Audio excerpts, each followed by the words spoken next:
90তম দিনে তার সংসদ সদস্য চলে যায়। এই ফান্ডামেন্টাল জিনিসগুলো যেটা আমরা সবাই সারা জীবন ধরে বলে আসছি, এগুলি জাতীয় সংসদ পরিবর্তন করতেই থাকবে। নতুন সংবিধান প্রণয়ন কবে হবে, এই জন্য আমি এই 72-এর বোঝা কেন বহন করব, এটা আপনাদেরকে অবশ্যই ইনক্লুড করতে হবে। দ্বিতীয় যে পথরেখাটা দিয়েছেন, সেখানে আমার মনে হচ্ছে টু মাচ এমফাসিস দেওয়া হয়েছে জুলাই সনদের উপর। জুলাই সনদে কি এত কিছুই থাকবে? এটা সংবিধানে লিখতে হবে, তাহলে এই জুলাই সনদ আর হবে নাকি আমার সন্দেহ আছে। জুলাই সনদের উপর অনেক বেশি গুরুত্ব দেওয়া হয়েছে, মনে আমরা একটা ধরেই নিয়েছি সবাই জুলাই সনদের উপর অনেক কিছু বিষয়ে একমত হবে। এটা এত সহজ হবে না, হয়তো এমন হতে পারে জুলাই সনদের মোস্ট ফান্ডামেন্টাল কিছু জিনিস রাখা সম্ভব হতে পারে। এটা একটু ভেবে দেখেন, বাট নতুন চিন্তা খুবই ভালো। আচ্ছা, আরেকটা জিনিস আমি বলি, যে যে কন্টেন্ট নিয়ে যেগুলি বলা হয়েছে, সেখানে আমার কাছে মনে হয়েছে ফ্র্যাঙ্কলি স্পিকিং উচ্চ কক্ষকে অনেক বেশি ক্ষমতা দিয়ে দেওয়া হয়েছে। এত ক্ষমতায় যদি উচ্চ কক্ষকে দেন, তাহলে উচ্চকক্ষে বিএনপি, জামাত এবং নাহিদের দল তাদেরকে নিয়োগ দিবে যারা দলদাস হবে।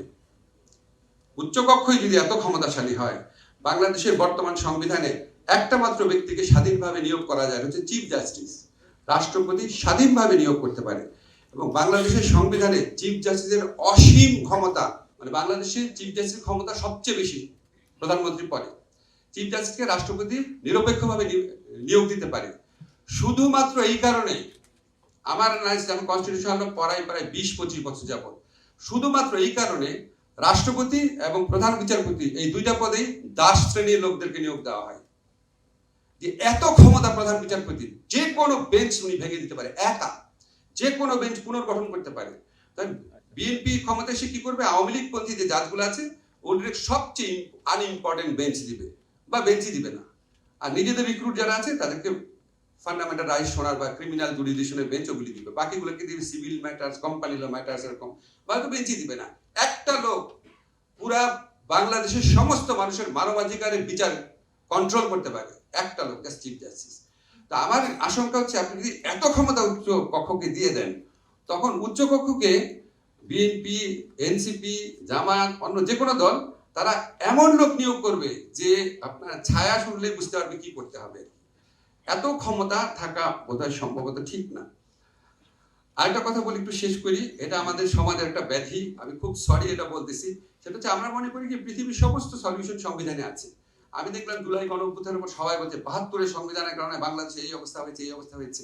অবশ্যই 72-এর সংবিধানের ফল ছিল, বাট 72-এর সংবিধানের কারণেই যদি এই ফল থেকে থাকে, 72-এর সংবিধানে আমরা যে শেখ হাসিনার ফ্যাসিস্ট আমল ছাড়া এর আগে যে আমলগুলা দেখেছিলাম 90 থেকে 2006-7 পর্যন্ত, সেখানে কি, বা জিয়াউর রহমানের আমলে, সেখানে কি আমরা এত অরাজকতা দেখেছি? সংবিধানে কি সব? সংবিধান তো একটা আইন, আরো অনেক অনেক অনেক অনেক আইন আছে সংবিধানে। আমার একটা মনে আছে, আমি কামাল স্যারের সাথে একবার যে south Asian for human rights এর একটা ডেলিগেশন সদস্য মালদ্বীপে গিয়েছিলাম। তখন মোহাম্মদ নাশিদ আপনার ক্ষমতাচ্যুত হয়েছেন, সবাই মিলে চিন্তা করছে কি সংবিধান করা যায়। ইয়ামিনরা আসলো, তারপরে আবার যখন ডেমোক্রেসি আসলো, তারপর আমরা খুঁজে দেখলাম মালদ্বীপের সংবিধান হচ্ছে পৃথিবীর শ্রেষ্ঠ সংবিধান, সবাই স্বাধীন। এটা ম্যাজিস্ট্রেটকেও আপনার কর্মচ্যুত করা যায় না, মোটা একটা সংবিধান, সমস্ত কিছু সাংবিধানিক প্রতিষ্ঠান, ইনফরমেশন কমিশনের সাংবিধানিক প্রতিষ্ঠান। আপনার খুলে দেখেন মালদ্বীপের সংবিধান। তো কি হয়েছে, মালদ্বীপে কি গুড গভর্নেন্স এস্টাবলিশ হয়েছে?